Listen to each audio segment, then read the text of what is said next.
the Messiah, the Son of God.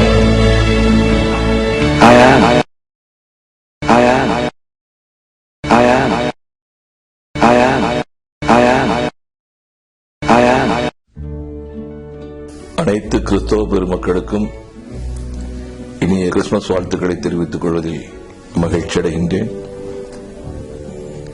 இந்த ஆண்டு வெள்ளத்தால் அதிக அளவிலே மக்கள் பாதிக்கப்பட்டு பெரும் துயரத்திற்கு ஆளாக்கப்பட்டிருக்கின்றார்கள்.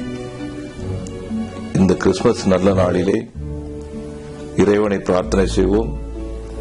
வருகின்ற ஆண்டு மக்கள் சுபிட்சமாக வாழுகின்ற வகையிலும் தமிழகம் இந்தியாவினுடைய தலைசிறந்த மாநிலமாக உருவாகக்கூடிய வகையிலும் நல்ல ஆட்சி மலர வேண்டும். நன்மக்கள் ஏழைகளுக்காகவும் வறியோர்களுக்காகவும் புறந்தள்ளப்பட்டவர்களுக்காகவும் வாழ்கின்ற நிலையில் அரசியல் மறுமலர்ச்சி ஏற்பட வேண்டும் என்று அனைவரும் இறைவனை பிரார்த்தனை செய்வோம். அனைவருக்கும் மீண்டும் என்னுடைய கிறிஸ்துமஸ் நல்வாழ்த்துக்களை தெரிவித்துக் கொள்கின்றேன்.